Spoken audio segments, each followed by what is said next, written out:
2022 Summer Training. Week 11. Day 6. Morning Nourishment. Psalms 133:1. Behold, how good and how pleasant it is for brothers to dwell in unity. Psalms 133:3. Like the dew of Hermon that came down upon the mountains of Zion. For there Jehovah commanded the blessing, life forever.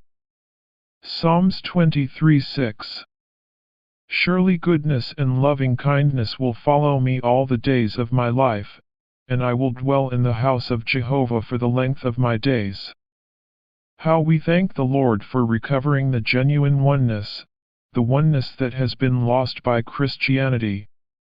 This oneness is all-inclusive, it includes all positive things.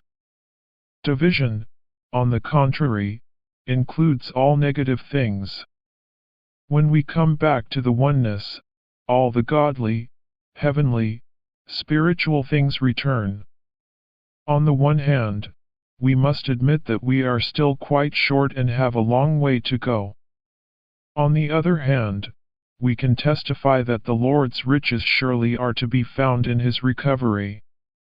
The unique ground of oneness is here, and all the spiritual riches are included with this ground.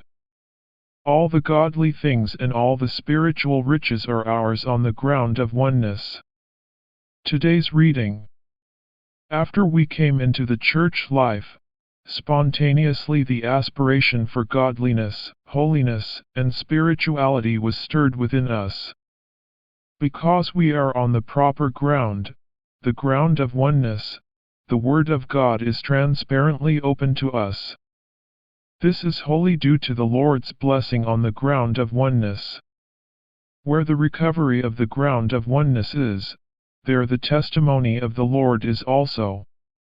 When God's people in the Old Testament returned to Jerusalem, all the things pertaining to God's testimony returned: the altar, the offerings, the temple, the feasts, and the rich enjoyment. The godly things were found not in Babylon, they were in Jerusalem, the unique place of God's choice. Even though God's returned people were weak or inadequate in many respects, it cannot be denied that the Lord's testimony was with them, not with those in Babylon. With the children of Israel, holiness, victory, and spirituality were not the result of their effort. These virtues were theirs simply because they were right with the temple, with the Holy of Holies, and with the Ark. When they remained in the oneness by being right with the temple, there was no need for them to try to be holy, victorious, or spiritual. Spontaneously, they had these virtues. If we would be holy, spiritual, and victorious, we must be right with Christ and the Church, we must remain in the proper oneness. It is the oneness that gives us access to all positive virtues and attributes. When we are in the oneness, we are in life, and we enjoy every positive virtue and attribute. Furthermore, our spiritual condition gradually improves. However, simply by accepting a divisive thought, the way is opened for evil to enter in once again. The reason for this oneness is that God Himself is one. Oneness is His nature. In all God's acts we see one origin, one element, and one essence. In God's creation we see one God and one corporate man. In His selection we also have the one God and one man.